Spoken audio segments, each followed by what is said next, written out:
maybe I can make an impact. Maybe I can be impactful because it's not so serious. It's not so daunting. And I love the ability of comedy to be hitting on truth without making it seem preachy, without it seeming like, hey, you have to go and solve all this tension that you've put on our heads. So I love that role of comedy, and that's why I keep doing shows like this, because it helps just frame serious issues in a way that's digestible to everybody. But have you ever thought, what if this is all just a dream?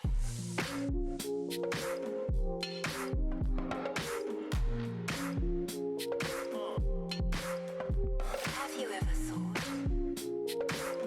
My name is Gauravi Shah. In my day job, I'm an engineer and I work in R&D for sustainability. In my evening work, I am a comedian, an improviser, and sketch comedian, and I'm an ArtsWave Black and Brown grant recipient for the Truth and Innovation Showcase of 2024. My name's Tatiana Godfrey. I am a dramaturg by day. If you don't know what that is, that's fine. I'm hard pressed to define it as well. But part of that includes making plays, making theater performances, and that's sort of part of my function is part of this grant that we got from ArtsWave, the Black and Brown Persons Grant. We're doing a comedy show, and we're putting it together. It's pretty good. Our sketch comedy show is called Up the Aspirin: Pain Management. It is a comedic, lighthearted, yet hard-hitting show, kind of it's going through the experiences of people of color through the American healthcare system, and kind of hitting on topics such as health insurance, to poverty, to just to struggling on waiting lists, to drug addiction and rehab. It kind of hits all of these really, really serious topics, but in as comedic a tone as we were able to do. And I think that's something that we really wanted to take seriously. The idea of, if you're a person of color and you're going through the medical system, things can be difficult, but also some of the things are just silly and stupid. And I think there's a nice balance of both of those. I was a grant recipient of the same grant in 2020, leading to the 2021 showcase, and that theme was truth and reconciliation. So we created a show called Truth and Sketch Conciliation. Very creative name, I know, but that was a comedic show. I wanted to do that sort of same structure again, and this time I decided to partner with Tatiana. She was part of the previous show, but this time we're co-producers because of her writing expertise and expertise in the theater space. So working together has been fantastic. We do have a group of 8 people together, and we're working to put this sketch comedy show. It's written and produced by all 8 people together. So in terms of the components of the show, it's about 30 different sketches, including some musical numbers, including some short pieces, some longer pieces, just all comedic pieces put together. So that's why we call it a sketch variety show, because it is a variety of different sketches. But if you've watched something like Saturday Night Live, it's very similar to that. It's just played live on a stage.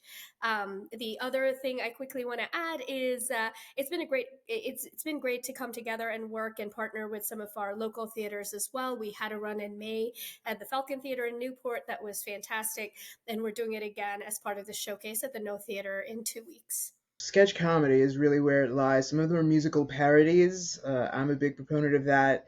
Part of my job was making sure that we had the people who were on board. We reached out to actors and funny people who are local, who are also BIPOC, and who we know would do a great job in generating scripts, generating sketches, and then putting them on their feet. So we not only wrote all of them, but we're performing all of these too amongst the 8 of us.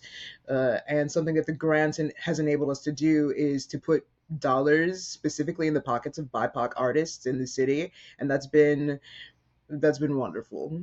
What I was told when I got the briefing from the grant providers is it's truth and innovation with a focus on healthcare and the healthcare system in the United States. The repercussions of the pandemic, kind of going into what does healthcare mean for people of color, and how do we make healthcare equitable to all of us? And that's kind of what I took from truth and innovation. We have a lot of new developments happening in healthcare. For example, AI is being used all the time. There's a lot of consequences of new innovations specifically to people of color. For example, AI is known to be discriminatory at this point based on who you are and what you look like. And so we just wanted to kind of dig into some of those points and say, hey, not only the healthcare system, but also where's the healthcare system going towards in the future? And how does that continue to impact people of color? Something that we talked very frankly about in the room is this grief that is across the entire world for lots of various reasons, various wars, but a lot because of the pandemic, and how we're just sort of holding it in our bodies, and there is no way to come together as a group of people, a group of humans, and to be like, hey, this grief is living in our body and it needs to be dealt with and it needs to be addressed. And I'm not saying that our, our show is doing that, but it's definitely a step in the right direction to get uh, BIPOC people together in a room to be creative. That's the first part.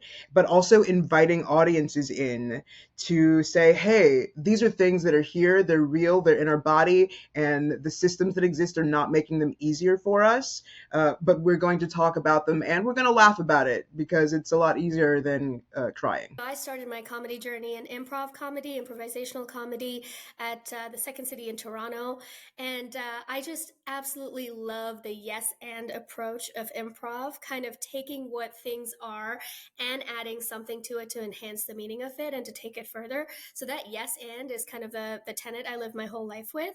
So that's what I love about improv specifically. In sketch comedy, what I really like is the ability to really make people go, to gasp, to take it in and be like, oh, wow, they're really making a huge point, but then laugh about it, but then go home and say, whoa, they made me think, but I laughed through it. So, maybe I can make an impact. Maybe I can be impactful because it's not so serious.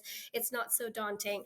And I love the ability of comedy to be hitting on truth without making it seem preachy, without it seeming like, hey, you have to go and solve all this tension that you've put on our heads. So I love that role of comedy, and that's why I keep doing shows like this, because it helps just frame serious issues in a way that's digestible to everybody.